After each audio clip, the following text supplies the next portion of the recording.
Carbonara fucker. Welcome to the Order Know Better podcast. My name's Carl. You're welcome to Matt and Adam. All right. Tonight we're going to be talking about England's Euro final defeat on Sunday. We're also going to be talking about the Alioski crack going on online at the moment. Is he? Isn't he? Is he a dick?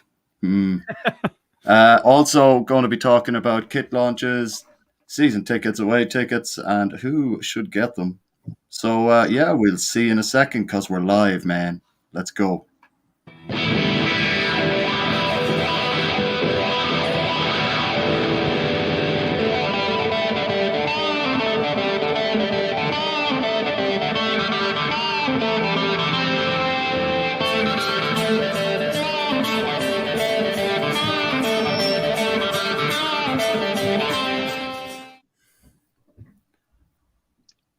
So there we are. So let's get straight into it, right? Because this has really been pissing me off since Sunday. The England game. The England game.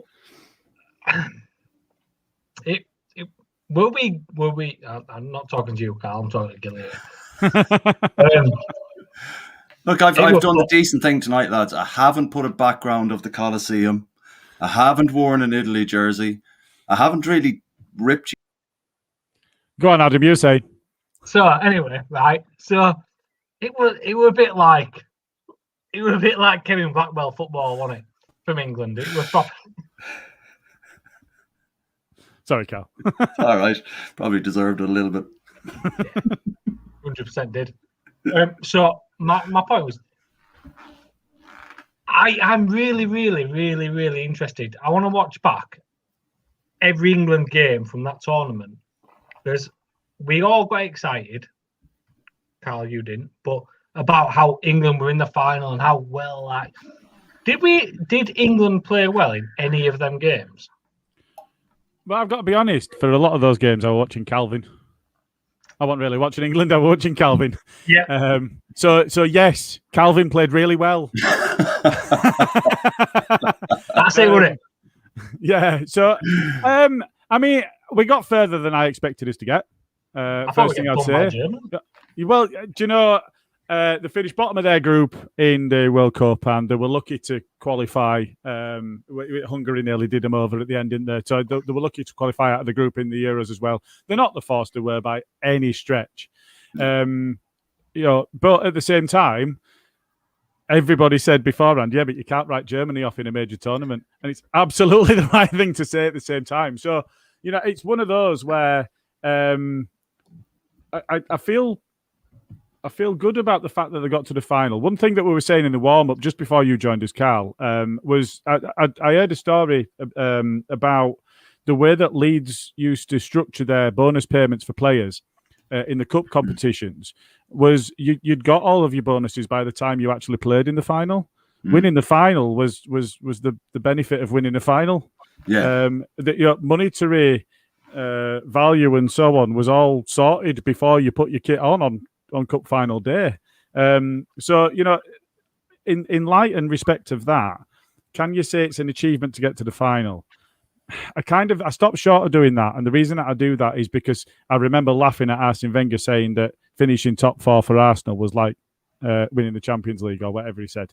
I don't subscribe to that at all, but at the same time, if you've overachieved, which I think that they've done, there's something in that, and I think that they did overachieve. I think that we've got a young squad that's capable of going places. We fuck Henderson off, and we fuck Southgate off, and we might be there. But at the same time, I do feel proud of them because as Leeds fans now, we are managed by probably the best man that's ever been in football. He's just we call him God for very good reasons. We are used to now being in a position where we can trust the management and ownership of our club to do the right thing just because they're good men. And genuinely, in the end, I felt the same way about the England squad and the England setup, is that they're good men. Southgate's a good man. I don't rate him as a manager, particularly. I feel like he failed at Borough. But it's one of those where I wasn't expecting anything of it. course, you get to a final and you want to win it. Of course, I'm still disappointed that didn't happen. But you're in a situation where you've already, from my perspective, we'd already overachieved. So I felt. Go on. John, go on. Who's going to go with this? Because for me, it was piss poor. We've got to a final, right? We've been playing boring as fuck football. So we've got all the clobber, right? We're going out. We've got Hugo Boss. We're looking good because we've got all that going for us. We get to a final, right? We've been boring as fuck. We've got no personality. Don't worry about personality. We just look good, right? We get to the final. We now with a decent looking lass, right? Hear me out. It's not quite going to be the skull coming from Mez. It's not far off. We took our knickers off and we're like, right, let's go. We scored early on, and all we do is we freeze, and we end up cry wanking ourselves to sleep. That's what happened with England. We've got ourselves the best chance of us fucking a decent bird, and we fucked it. We've American pied it. 100%. 100%. 100%. You've had guitar, we'll do it again. You've had the McDonald's apple pie instead of the proper apple pie, haven't you? Do you know what? They're too hot. That's something there. You mentioned Qatar. I said about them being good men, but good men would not be going to Qatar and playing football. That's a different conversation, don't you think? It is, and I think we can move on there. But I genuinely, I don't think we should be going. And I think if you're gonna pontificate about abuse and so on, that going to somewhere that's got a human rights record the way that they have, I'm not convinced that we should be there. You do have to qualify first. We qualified for the World Cup. Yeah, of course we're in Qatar. Are you mad? We've won every won every game. We've got a goal difference of about 373. So that's what England do. And then we go to a major tournament and fuck it up.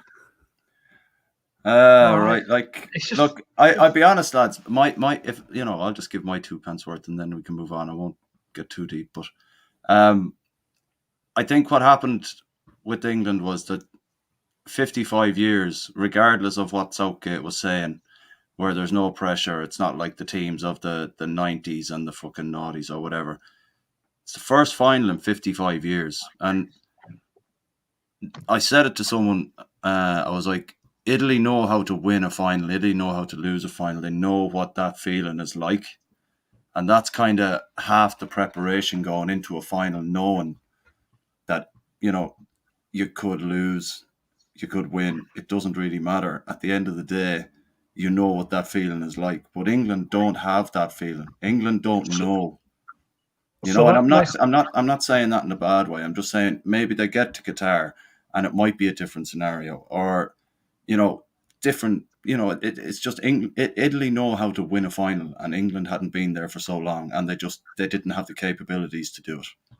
Precisely. So my point on this, right, is let's put it into a Leeds United perspective. So Leeds United go through playoffs and we get fucking bummed. We lose to shit teams. We Doncaster, Derby, whatever. England are Leeds from a few years ago. The mindset's not quite there, and the mindset that England need to have is a mindset of a man like Bielsa coming in. Don't be fucking touting our manager out to that. He ain't gonna go fucking manage them, is he? Jesus Christ! But what I'm saying is it's about a mindset perspective, isn't it? And you know, England are the same as Leeds when we were under Grace and Blackwell. We got to playoff finals. We expect to win. It's an arrogance about it. We're Leeds United. We should win these playoff games against Millwall, against Derby, against Doncaster. Who else we lost against? Watford. Fuck me, Watford. I forgot about that. No. But Gareth Southgate, right? As much as he's a good man, he must be one of the most beautiful humans to be managed by as a player. But fuck me, if you're 1-0 down in a World Cup final or somewhere, and he goes, "Oh, don't worry, lads. Like we could win this if you just do what I say. You're going to listen to him? Fucking no chance. The man failed at Middlesbrough. You're not going to get the hairdryer from him, are you? You're going to get fucking. He's literally going to cut behind you and try and massage your hair. Do you know what I mean? That's what you're going to get from Southgate. We don't need that. English football doesn't need that. I've saved English football before. I'll save it again. Like, we don't. How many times are you going to save it? Because each time you do, you forget that you have. Oh, I mean, this is the 17th. I've got to be honest. I think it's time we move on. Same with Southgate. Fuck this. Yeah. So anyway, look. There you go. These things happen. Back to Leeds. This is what the people want. Back to Leeds. Yeah. So going back to Leeds, sure, we won't go too controversial and maybe just discuss the whole Alioski thing. I've kept relatively quiet about it all day. I think he was 5 when it happened. 8. 8. I believe so. I've not fact checked, but I believe. Well, he was 8, and I think that football career is a very short life, very short career. And you got to make as much money as humanly possible. But if he goes there, everything that he's done at Leeds you may as well just take him out of all the folklore and take his bleeding bit off that thing down by the Centenary Pavilion, and because that's you just don't do that. I don't agree with any death threats or any shite like that. That can go and get in the bin. That can, and anyone commenting like that can go and get in the fucking sea and never get out. But any other club, it would have been fine. Any other club, but them, to me now, I like it. He means nothing to me as a fan of the club now. I just don't want. I won't wish him harm because that's not the right thing to do. But I just won't wish him well in his next venture, and that's it. And I prefer everyone just kind of fucking stop. Just fuck it. Like, he's gone. He didn't say goodbye. He's had no Instagram posts. He's had none of this. He's always been active on Twitter and blah, blah, blah. Nothing. So he's looked at it like that. He knows where he's going. He knows the crack. He knows how we'll feel about it. He hasn't bothered to kind of interact with us in relation to it. He's, I won't say he's dead to me, because, he's still alive. But no, but I think that thing of being dead to you, I think that a lot of people would echo that, because it's almost almost a grief thing, because you've had the emotions, you've had the roller coaster that we had with him at the club during what were real shit times that he was then involved in turning the boat around and all of that sort of stuff. But what he's done is piss all over it. Yeah. All those memories, the stupidity, the antics, the winding up everybody at Burnley, the winding up everybody at Brentford, the winding up Pepe and getting headbutted and getting sent off, and the goals and the assists. He's shat all over it. Yeah. If he signs for them, I think we do need to say, all right, Fabrizio Romano has said that he's joining them. He did also say that it was pretty much guaranteed that we were getting Rodrigo de Paul, and we never did. So we kind of need to take it with a pinch of salt. It's not official yet, but it is looking like it's going to happen. And I think on that basis, at this point in time, the way I feel about it, and I think feelings are important at this point, we are emotionally connected to the club. They are employees of the club, and it's a different context, but we like to believe, even if they don't, that the players have an emotional attachment to the fans and to the club. Well, I think it's really difficult for them, even if they don't, for them not to, because they're not robots, they are people, and if they don't have an emotional contact with the club and with the fans, then they're kind of in the wrong game. Because something's not right there. But I think the way that I feel about it at the moment is I don't feel as angry as I expected to. I feel disappointed if he goes. I don't feel as angry as I expected to, but I think that's because it's not guaranteed yet. I think once it's announced, I will feel differently. And knowing that he's going to be in that shirt and playing it in that stadium and in front of them fans, That's what'll fucking anger me. Yeah. And that, you know, that knowing that they're able to cheer for him as their player is sickening. And they're making it really known online today, so they were as well. Yeah. You But know. you know what? See, There are only 2 players that have played more games for Bielsa than Alioski in his time here. Stuart Dallas and Jackie are the only people that have played more games for Bielsa for Leeds. He has been a big part of what we've done over the last 4 years while he's been here. But that's what makes it worse. It makes it feel worse to me, the fact that we are in that circumstance. He's in that scenario.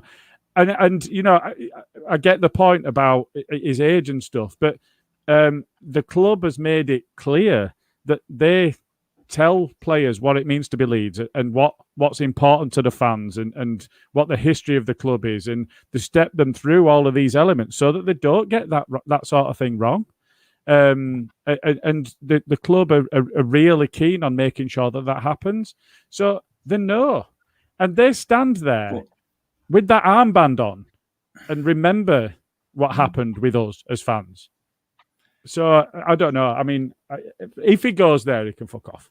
Yeah, absolutely. But it's not set in stone yet. And it's also a case that we have to understand that he's a free agent now. It's not like we're selling him to the club, to that club. I don't think we can blame Leeds. No, I know. Yeah. And And at the end of the day, it's his decision. It's nothing to do with the club.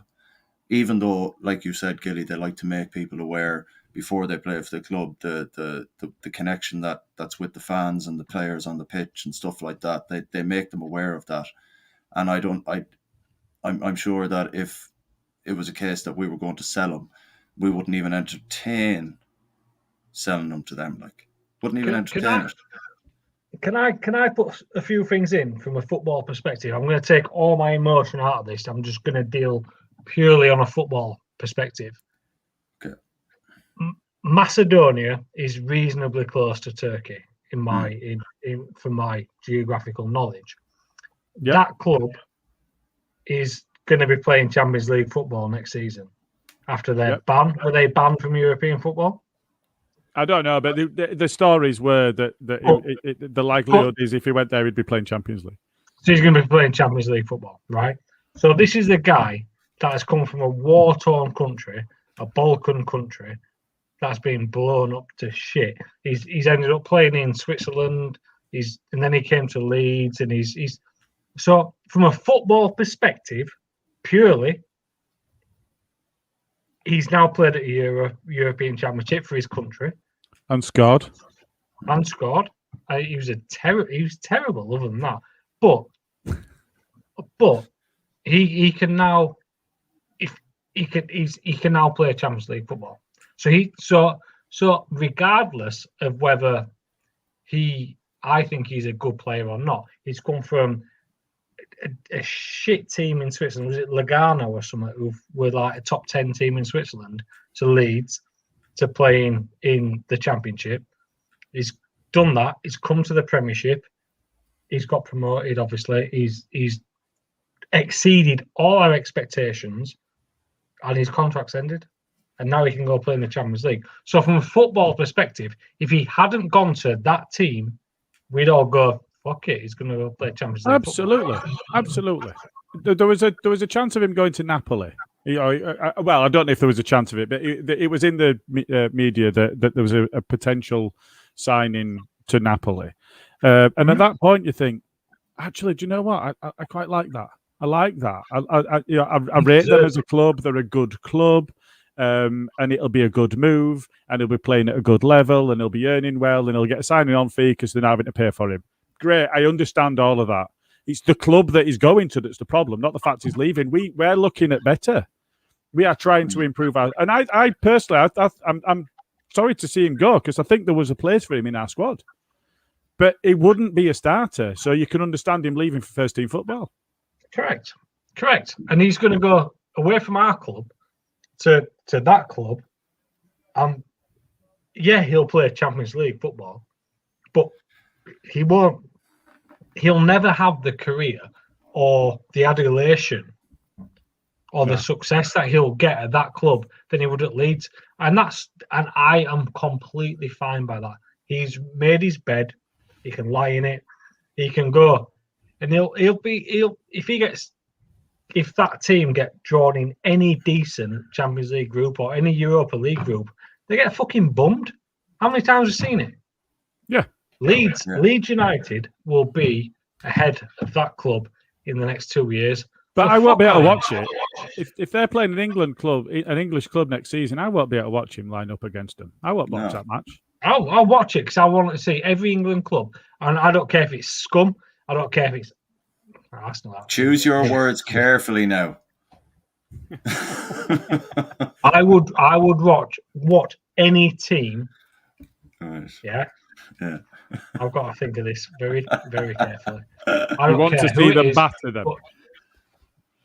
Any team, any English team. Well, even, do you know what? Fuck it. Even scum. If it's scum versus scum, the scum derby. I'd see the English scum beat them.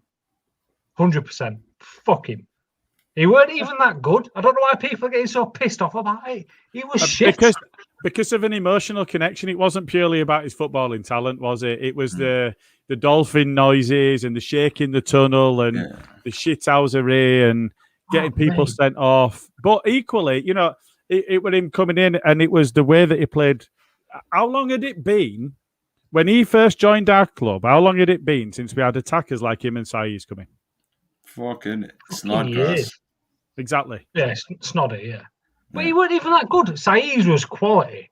Alioski wasn't that good. But they played well together. They played well together. Imagine if we'd have kept Saiz, like. Well, yeah, but Saiz's head went, didn't it? Yeah. You said they played well together, like, and imagine if we'd have kept them together. What could that have done for Alioski? You know, his game could have upped it 100%. On that level, technically. But we saw how good he was when he was with Saiz. There's nothing to say that if he had more time with him. This is my point. He weren't that good. He was never that good. If he was that good as a left winger, we wouldn't have gone out and signed Jack Harrison on loan for 3 fucking seasons. Can I just point out Jay talking about it being an Aggie podcast tonight in the comments when he were meant to be on it? Yeah. Yeah, Jay. We get fucking Aggie with you now in a minute. So, in the group chat. Yeah. So, you know, there's one twat. Not with the club anymore. Jay's all right, like. So... Yeah, I like Jay. Come on, can't we say? Come on, Jay's all right. All right, lads. Not what I meant, and you know it. But so what? That's a conversation on one twat. But there is another twat that used to be related with the team, also in the media at the moment, and that is, it blows my mind that he's still allowed to be anywhere near football. It really does. But Ridsdale has been appointed to the board of EFL directors. It's just, I can't even say it and keep a straight face. Oh, fuck. I think that he's an advisor, I think, at the moment at Preston North End, because I don't think he's actually allowed to be the director of a company. So I don't know how he's taking the role at EFL. I don't think he's allowed to be because of the fuck-ups he's already had. Are they using like an alter ego name to get him on board? Where it's like, were you born this name, but you changed it to this name? Like, you know, the way you want fucking Jenny Kelly or whatever. He puts a ginger wig on and calls himself Rita Pittsdale. So, I mean, I'm going to have to fact check this because, and I don't want to come under undue scrutiny by any legal teams or what have you. But I'm pretty certain I remember reading a news story that said that for a period of time he was unable to be the director of a company. He was struck off. He was struck off for a while. I do remember that. Is it true that EFL Board's hold music is the Benny Hill theme? You don't know, Jay, because you did you're in charge of IT, so you might have So I mean, I just wanted to throw shade at him, to be honest. I didn't. There's not really much to say about it. I think it's crazy that the EFL's so shite. But the thing is, as well, didn't they get this other guy on board that apparently doesn't take any shit whatsoever? He's an ex-QC or something like that, and they got him on board. And apparently, his beeline now is apparently for Derby County. I read on. Look, it was an article on Twitter. I'm not sure how accurate it is, but apparently I don't know how you pronounce his name. Bowsar or something like that. You know me and pronunciations, like I don't fucking do it. So I just put that out there and hope you can say it. But yeah, apparently he's all about you better fucking be financially fair, lads, because I'm coming after you, apparently. But maybe they've put Reedsdale in there to kind of be the yin and the yang with that, you know. They're old school, them boys. Leave them alone. Got some goldfish. Yeah. I've got a helipad that's for rent, by the way. But yeah, you know, but maybe, I don't know. The EFL is a fucking joke from top to bottom anyway in regards to board level, like, because they're as corrupt as the fucking anyone else, like, you know. So I've just had a quick look. So Bowser's not the QC that you were on about. So Nicholas Randall QC, he's the Nottingham Forest chairman. He's also been brought in. So there were 3 that left. I think one's gone to Ipswich and left his role. Was he the one that was at Bristol? And there's a couple of others that have stepped down. So these 3 have replaced them effectively. But I think Rick Parry's still, is he the chair? Yeah, I think so, yeah. So, I mean, they've been shit for a long time. That's not going to change very much. And sure, we don't give a fuck anyway because we're not there anymore. So if there's any Watford or Brentford fans listening, you're fucked next season. So go on, who's your 3? Ooh. Going down? Yeah. Watford will go down. I'm pretty confident Brentford will. Do you know what? I think Norwich will be the typical yo-yo club, man. I think Norwich. Yeah, Norwich. Yeah. Oh, fuck me, I forgot they'd come up. But there's Norwich. 5 or 6 clubs racing for the bottom, isn't there? Because you can throw into there Brighton, Newcastle, Southampton and Palace. They're all fucked. So the fact that there's the 7, I mean, this is glorious for us because I don't feel anywhere threatened. There's so many shit teams in the Premier League now. The bottom half of the Premier League next season is genuinely believe this. The bottom half of the Premier League next season is not as strong as the Championship we had to try and get out of. No, 100% believe that. I think my bottom 3 next season, Norwich, obviously.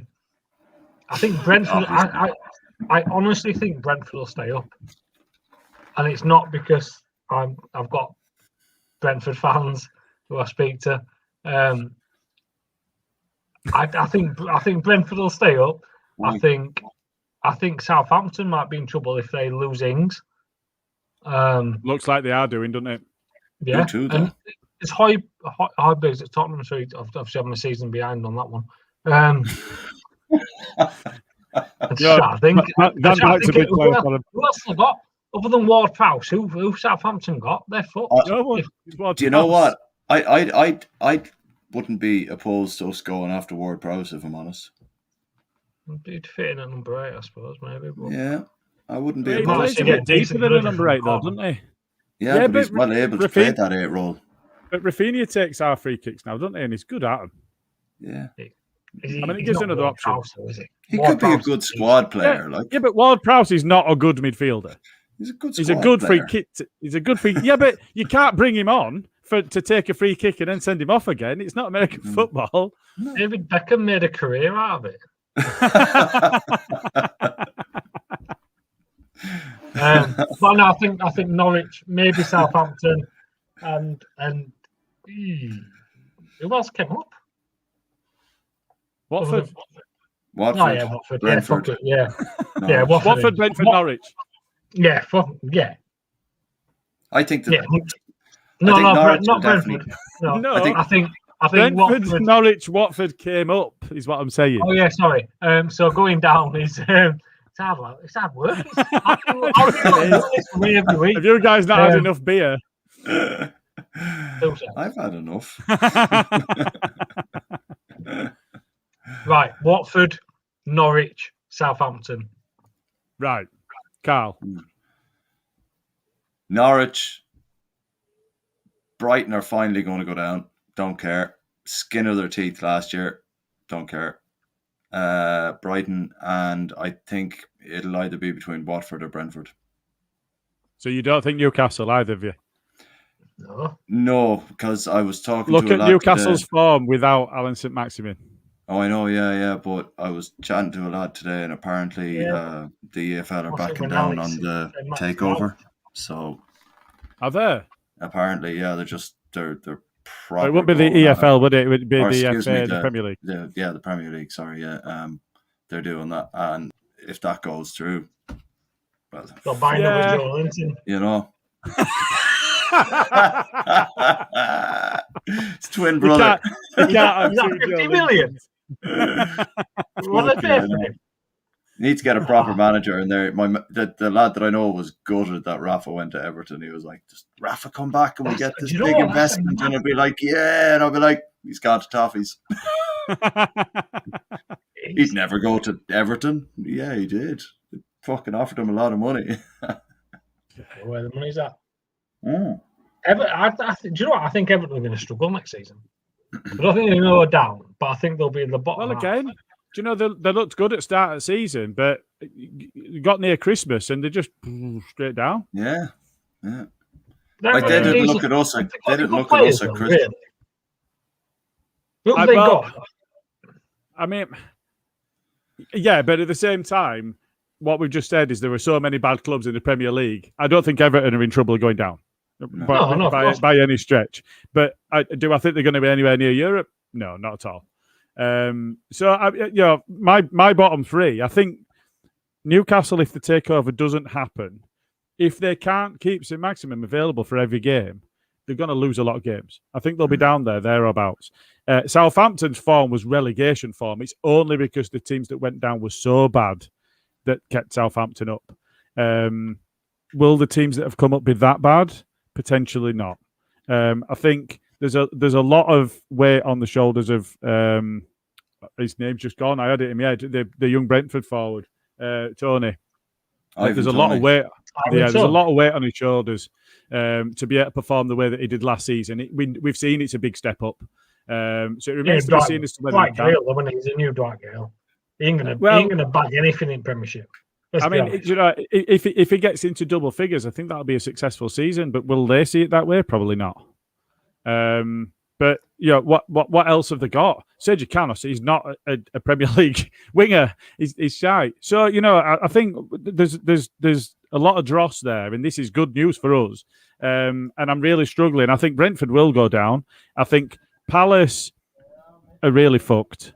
And I think they'll be very close to it. And I think Norwich will save Watford. Palace have like 12 first team squad members gone. Like they're gone. They're out of contract. They haven't renewed them. Yep. Well, like where the fuck are they going? And they're all good. They're all like reasonably. But Van Aanholt is Premier League as well, isn't he? Yeah, Premier League football. If you're playing Football Manager, I'd be like, right, I'll have James McArthur. I'll have like Andros Townsend. Good on there. No, I don't know. He shit for us. Fucking five-headed bastard. 8-head looking motherfucker, man. He was good for us. He was. That's an 8-head. I swear to God, I saw him score against. Andros. Dross. That's all he was. Dross. Anyway, I digress. Moving on. Yeah, moving on. So, yeah, that's who we think is going down. If anyone else wants to pipe up here and send us a comment as to who you think is going down, please feel free. Open the chat up. Let's see. Brentford here we slander, go. Not acceptable.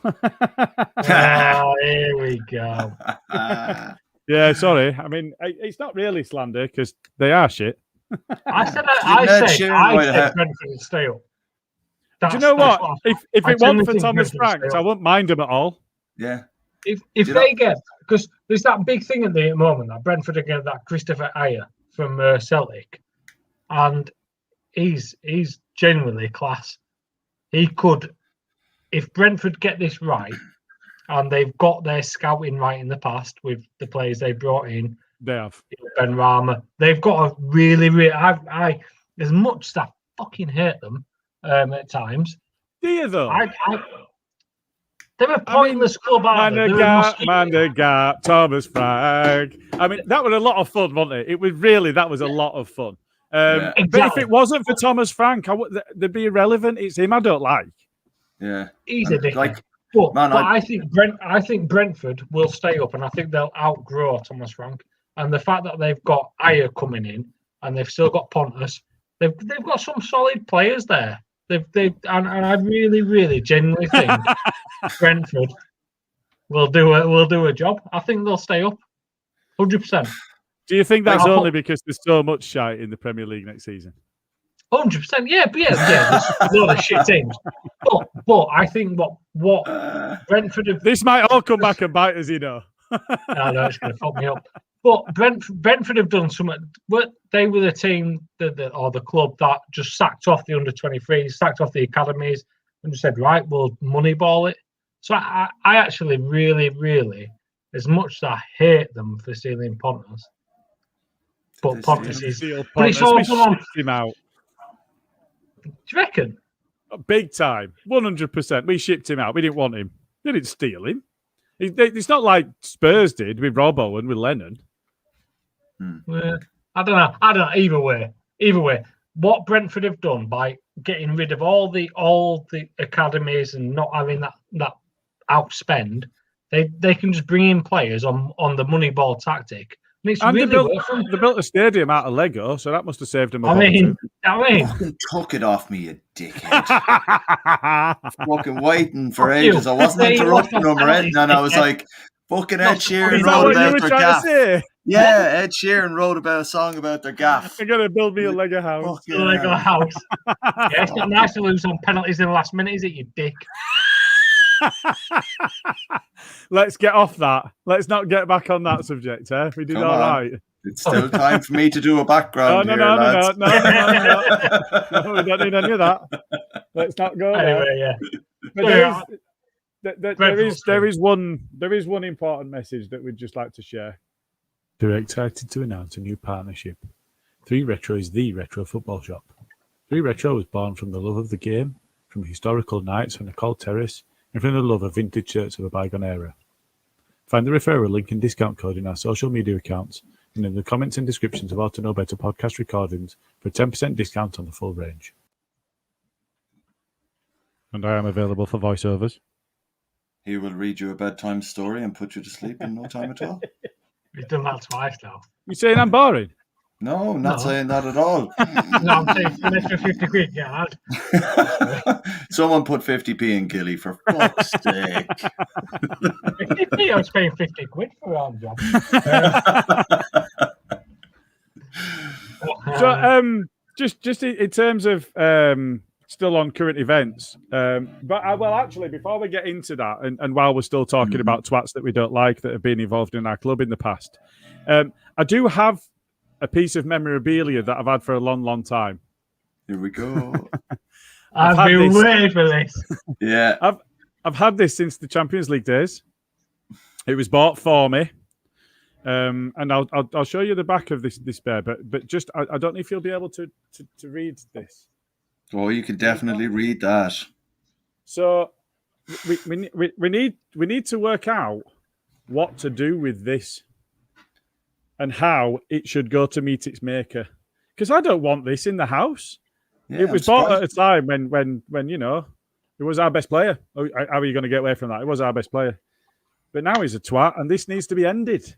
So, ideas on a postcard. If you have some ideas, you know, I'd considered: do we stick it on a pyre? Do we run it over with a truck? Do we do one and then the other? Hang, draw, and quarter it. The options are endless. I'm sure our fan base and many other fan bases can come up with a lot of fucked up shit that you can do to that bear. How badly do you want to ruin it? I don't want it anymore. I want it to no longer exist. Fuck it, I'll marry it.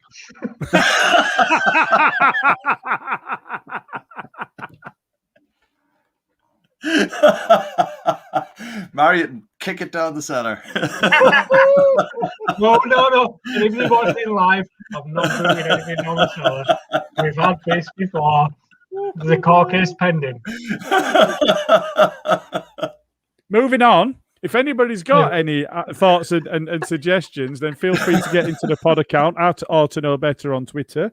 We would be grateful to receive your ideas, and I think that what we might do is if we get a few cracking ideas, we might put them together and run a poll and see what the most popular response is, just to end this little fucker's existence. Yeah. Me or the bear? Yes. Maybe, you know. Maybe that'll be a poll option. Yeah, Well, I think that's a who very dies, good me or poll the option. How to kill a bear. So there were a couple more things. So one other thing that I wanted to talk about, just in terms of poll outcomes, we did do a series of polls that many people will have seen on Twitter, and thank you for everybody that got involved. I think from a perspective of the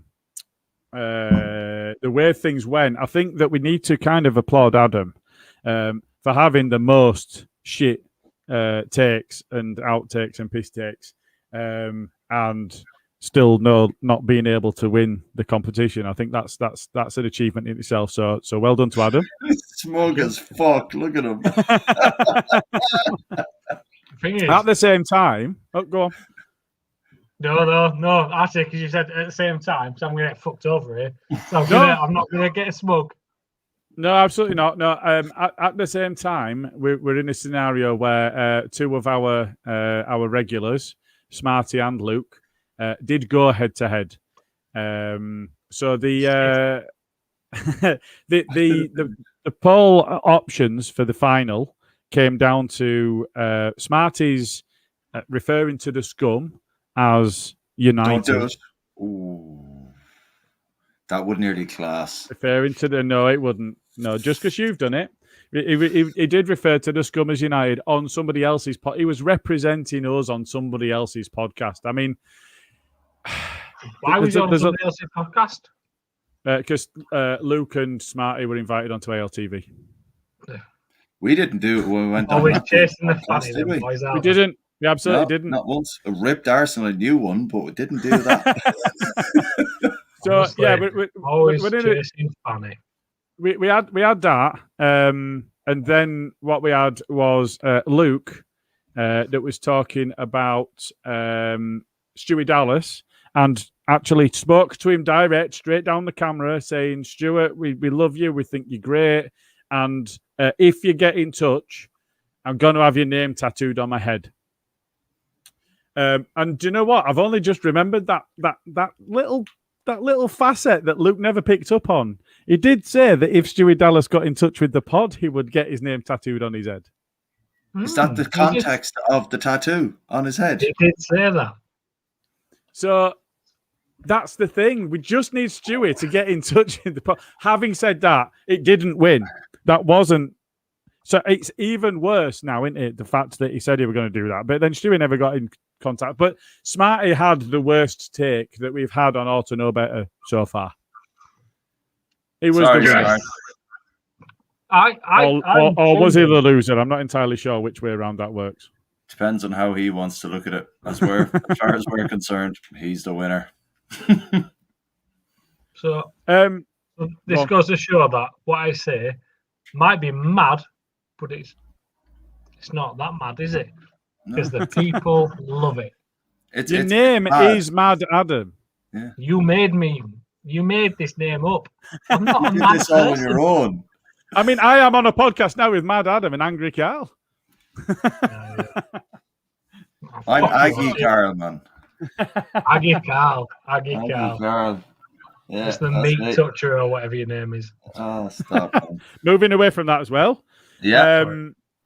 Yeah. So I mean, it was offended by that. It was a. You will see in the group chat. It was a tight poll outcome. It was 52% to 48%. So that it was a close Brexit. thing. It was a close run thing. But you know, that beating Adam saying that he didn't want Bielsa to sign a 2-year deal, and beating Adam to say that Rodrigo and Rafinha were shit. Well, they were at the start of the season. Again, moving on. We've done all of that to death, but there were some really shit takes. And you know what? Watching them back was one of the funniest things I've ever done. Genuinely, every time we did, I it just ached at the back of my head all night. Just here because I was laughing that much. So I almost kind of don't want to bring it back to something else that's a bit aggy. But there's been a bit. I mean, again, this isn't even confirmed, but there's been a bit of discussion, let's call it, on Twitter about the away games and the tickets associated with. So it looks like what the club have said in a Leeds United Supporters Trust conversation. It looks like the club have stated that away season tickets will be honoured, but the approach that's been taken previously on ticket allocations has always been around those that have been attending games more often than others, and loyalty, and that element seems to be changing dynamic to be 1 in 2 games will be based on loyalty, and other than that might be opened up. I don't know how they're going to achieve that, and again, this has not been confirmed, so we don't have any wording from the club. But we're in a scenario now where there's a lot of away fans that have built up their loyalty that are now saying this is unfair. And the question I've been asking those people that are saying it's unfair is, they don't want a closed shop. If this is unfair, what is fair? And what you get back is, it's unfair because I've got loyalty. But if the club is trying to achieve it not being a closed shop, how do you overcome that? I'm not certain. You know, this bit is upsetting just about everybody, and I think that often is a bit of an indication that somebody's got something right. I think personally that the loyalty thing, right. So the people that went away when we were in League One, you know, all the way when like I bought a season ticket as soon as I fucking could over here, and then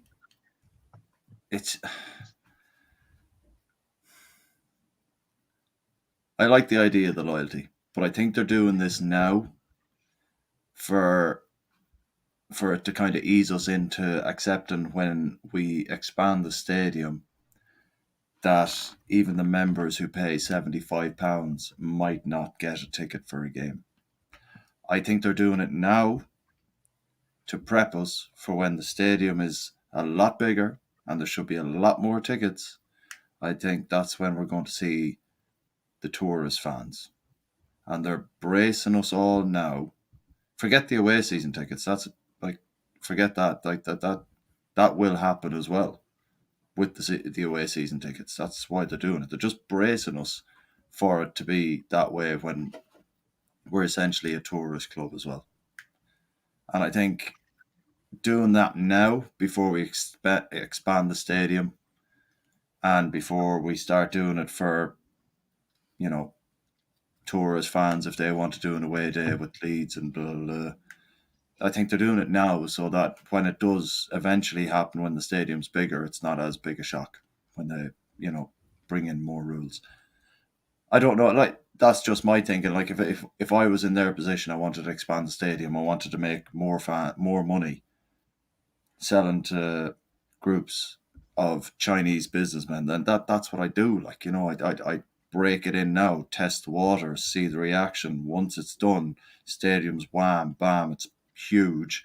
Then you can start selling to more people that aren't members, and that'll just piss members off then anyway.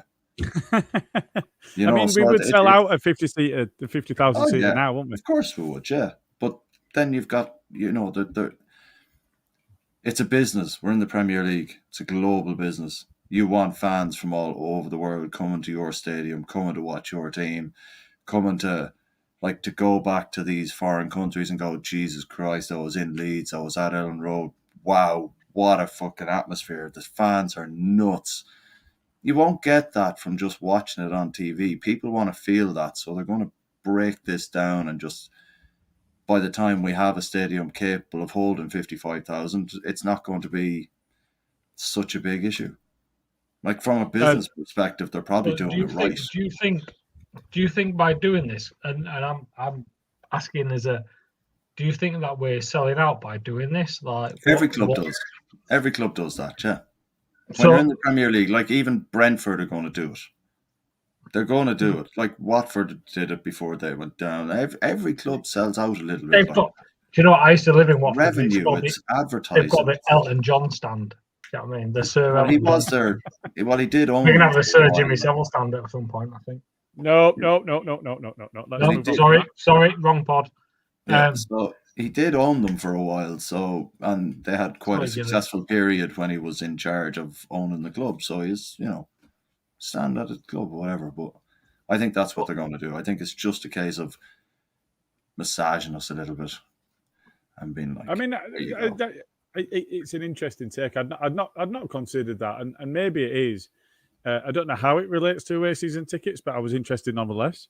Yeah, I did say put the away season tickets to one side. I know, but that was the thing that I was asking about. But it's okay. But it does kind of lead into that, where eventually it might happen where they reduce the amount of, like they're saying, it's 1 in 2 away season tickets for loyalty, 1 in 2 chance you'll have it. It might even be a 1 in 15 chance by the time the stadium is huge, and they can have all those tourist fans, and they'll give them the opportunity then to have away tickets. So it's just an easing us into it all the time. I think on the part of the club though, and again, I don't have a dog in this fight. I've not been to an away game for a long time, but as a fan of the club, what I want is the most vociferous support going to away games. Because those are the ones that need to make the noise on behalf of our team in a stadium that's not ours. So, the worst thing would be filling that with the corporate types. They're just going to sit there and clap and eat the prawn sandwiches, as Roy Keane said about the Scum. Liverpool suffer from that. The Anfield atmosphere is a myth. There's a bit of noise at the start when they play that shit song that they have, and there's a bit of at the end if they've won when they play that shit song that they have, and there's a bit of cheering if they score a goal, and that's it. The Anfield atmosphere is a myth. I went to that FA Cup game a couple of years ago when we played them. When Roof had that, we should have won it, but the atmosphere was terrible, man.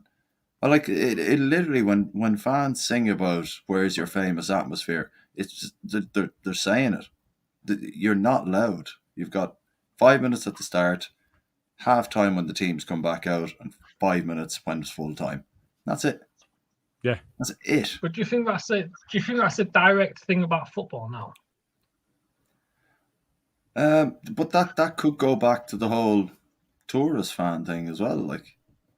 Yeah, but me and you, like for example, the three of us, right? We love Leeds. We're diehard Leeds. We're super fans. We're not super fans. We are not super fans at all. But I'm not going to go to every Leeds game and go in the club shop and buy a new fucking pair of pants from the Leeds shop. Do you know what I mean? I'm going to go. I'm going to watch the game. I'm going to buy a pie. I'm going to buy a 7 or 8 pints. and do you know what I mean? And I'm going to just have a good time. But I'm not. But if I'm coming across. If I'm from China or I'm Iran or whatever the fuck, wherever I'm from, and it's a one-off, I'm going to go to the shop. I'm going to spend £100 on 2 shirts. I'm going to do this and that. And the fans are being, the real fans that are being forgotten. And Carl's muted. So I kind of get, the experience that I had at Barcelona was slightly similar in as much as when we arrived, they said that you had to have club colours on, but they didn't put that on the match day ticket. So then I had to go, instead of buying something that was Barca related on the beach for a £5, I ended up spending 85 quid on it's a lovely jacket, but 85 quid on a Barca jacket so that I could get into the stadium using a ticket that I'd already fucking bought. This is a gorgeous jacket, by the way, Gilly. It's what? I'd have shat my pants and said, look, they're messy. Now, come on, let me in. But it is a lovely jacket. Don't get me wrong, but I wouldn't have It's bought it had gorgeous. they not forced me to buy some club This is colours. the But point. Do you reckon Yeah, Leeds are going to do that? We're not going to do that. I'm not sure we'll go to that extent. But I think if they thought they could get away with it, they probably would. I think we should go back to local fans for a local team. And if you live in, Feels like an episode of The League of Extraordinary Gentlemen here. You know what I mean? local fans for local team. Not extraordinary, Local, gentlemen. if you live- local that- people. No, that's that fuck weird it. Sean Connery film, isn't it? It's the League of Gentlemen, not the League of Yeah, Extraordinary. well, he Gentlemen. shoots him The for about League of 700 Gentlemen, million. excuse me, where they're eating a bleeding brown fish So if you like sandwich. Luke, who lives down south, fuck him. Why did you get a ticket? Oh, we never know. Sorry, Luke. But what if you're an Italian Irishman that kind of lives in the suburbs? Is he Nah, allowed in? fuck him at all. I, No problem. I can walk to the ground in 25 minutes, lads. It's all right. I can walk in 23. So what are you going to do? I win. I'll jog down there in 5. Fuck you. I don't have to walk. I've got I'll a hop in car. 4. you tarts. Yeah, but I like having a beer on the way down, don't I? But I this is the don't point, advocate drink driving. If this is the point, if we go 55,000, also at Leeds, it's brilliant for the team. It's brilliant for the club. It's what we all want. But are we pandering to the fans, or as Carl says, are we pandering to the corporate aspect of it? But without the corporate aspect stuff, of it, do you know, I think it's really important that we get the hospitality right. But that's kind of separate, isn't it? They're not really in the stadium. They're in the boxes. I think it's really important that because that drives a lot of match day revenue. It really does. You can't get away from that. They've also got to take into account that people want to have parties, birthdays, weddings, that sort of stuff at Elland Road. 100% get They married. want to do that. So having the right Oh, you don't, hospitality suites. Having the right hospitality suites is really important for that. But at the same time, what they can't afford to do is sanitize the match day atmosphere and end up with an Anfield or an Old Trafford where it's just dead and boring because that's not what we've got and that's not what we are. You can't afford to lose that. So I know that we set off on. Sorry. The one good thing that I did see as well was Martin Highwood had been involved in this earlier on, earlier in the process, and there was a bit that he put on where he'd been working with Lust, and he's shown a picture of him there with some safe standing, and it appears to have been signed off. So massive well done to everybody involved in that because that's amazing. That's that. Well done, Matt. Are they going to do it for this season? I don't know if they'll be able to do it in time. I think they might be doing that as part of the redevelopment of the stadium. So there are prerequisites for them to meet. I can't remember what it was called, but what was going on behind the West Stand? They need to move over from Fullerton Park over to where Matthew Murray School had been. So they need to do all of that before they can then expand out that way. There's work to be done in order to meet that. So I suspect that will be part of the regeneration of the ground itself rather than for this season. Can I just say, we've all supported this club for fuck knows how many years. How proud are you of this club right now? Everything that this club is doing is just right, innit? The club have just got everything spot on, other than the club launch, the kit launch, which is and the communication about the tickets. What we want to Old Trafford, but they've got everything right. They've really, really done everything right. And they've bought into what Leeds means, haven't they? They really have. They really have, and I think every player who's there, other than Alioski, obviously, not there, is really exactly. Is bought into this, and it's an incredible time. And I walk around Leeds City Centre, and there's a buzz about the city again. Everything, we got Josh Warrington coming. He's having his fight at Headingley. The city is alive. It's buzzing, and without Radriani and Orta, this city wouldn't be where it's at right now. And I'm just genuinely buzzing for Leeds. Yeah, absolutely. And you know, the identity of the city is very closely aligned with the identity of the club. And the fact that we can now, you know, we had the Cellino era, the Bates era, all the GFH, you know, all of those dark times, the fact that we've come out the other side and now we've got such good men, what we said earlier, the good men that are in charge, the good people that are involved in the running of the club is massive, because then we have faith. Do you know, it's frustrating when we don't hear about the kit, we don't see the kit launch, we don't really know what's going on with the season tickets and memberships and what have you. That's frustrating. I still have faith in them doing the right thing. Aside from the kit, I don't like the kits that we've seen. But at the same time, if that generates more revenue because of what they're doing, I get it. I'll tell you what, this the only thing that I always say when it comes to a kit, if Bamford scores the winner in the FA Cup final wearing that kit, I love the kit. I love the play. Do you know what I mean? And do you know what? Rafinha just playing so well in a red kit. Nothing. You all love that red kit now. Maroon. It's maroon's red. It's burgundy, isn't it? Burgundy's red. I mean, I am colourblind. Motherfucker. That's but there you go. It's just like, oh, that's a lovely pattern. Better dead than I don't know what colour it is. I'm dead in the eyes. Dead than red. But yeah, I get it. But yeah, no, like it is good the way they're going about running the club and stuff like that. The communication regards obviously kits and season tickets and stuff should probably be done a little bit better and not released through Lust. I think it should be like official club channel that releases it. Well, I think they've released it unofficially in advance. It's not come from Lust themselves. It's come from somebody who's taken a picture of something that they wrote down that's then leaked out. I don't think it's Lust. Facebook, was it not put on Facebook? But I don't think it was the Lust account that put it on Facebook, was it? That's what I mean. Okay, all right. Well, then, yeah, maybe. It was at a Lust. It was at a Lust meeting. Right. So right. yes, but I think it's an individual rather than Lust themselves that have put that out. Right, okay, fair enough. So that might be a member of the Supporters Trust. It might be somebody that leads the Supporters Trust. I'm not sure. But I don't think it was the official Lust accounts that put that out. Well, we could do with just waiting for the official word then, please. Yeah, it's just frustrating waiting. That's our problem, isn't it? We just want to know now. As well as, I want to know we're signing. But I don't want to know we're signing before we've signed them. I want to know at the time, because then I don't want to have to wait to actually sign them. But at the same time, I want to know up front. I want to know who's coming. So I want business done now, and I want to know about it now. But I don't want to know about it before it's done.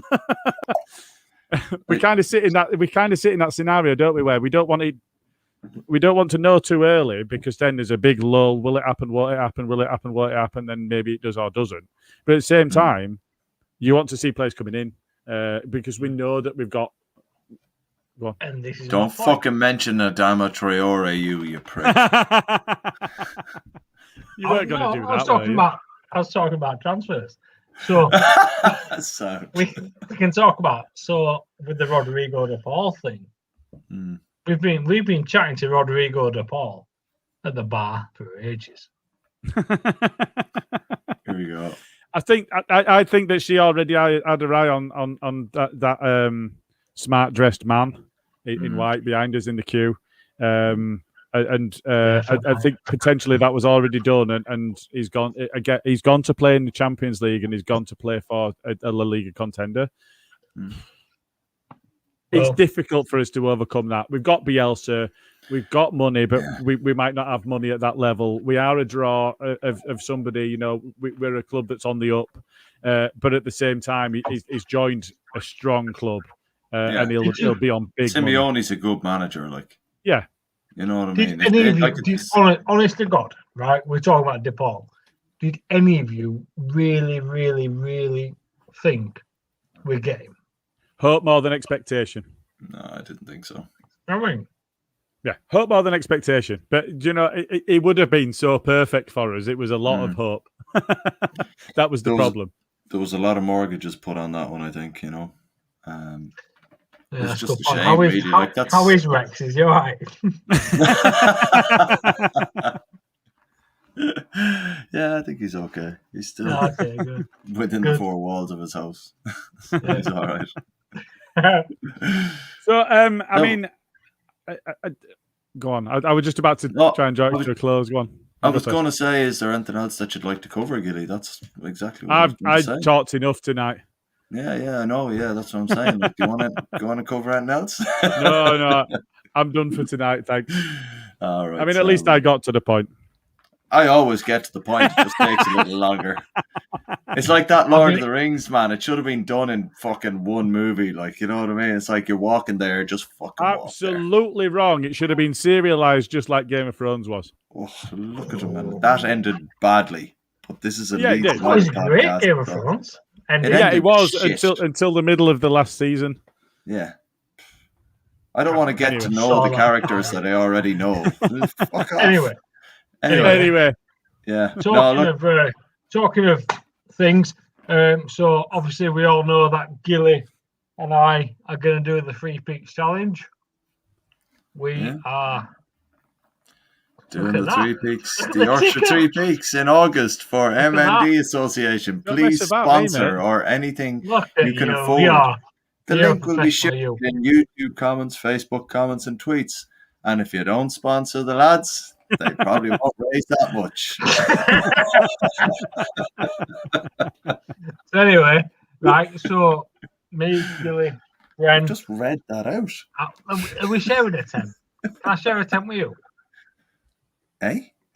Can I share a tent with you, Gilly? No, you cannot. I'm in a very small pop-up tent that's just got me in it. Come on. You can get it with Bren. You can get it with Bren, no problem. If it's out, I'll sign off on that. Have a great cuddle. Right, I'll tell you what, lads. This has been a pretty difficult one, this one. I've got to be honest. There were a lot of negative stuff to talk about here, but I think we've come through the other side of it. But just in advance of just getting back in that stadium, I'm just going to play you something now.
Well, I'm going to have to sort that out because that sounded terrible for me. Thanks for joining, everybody.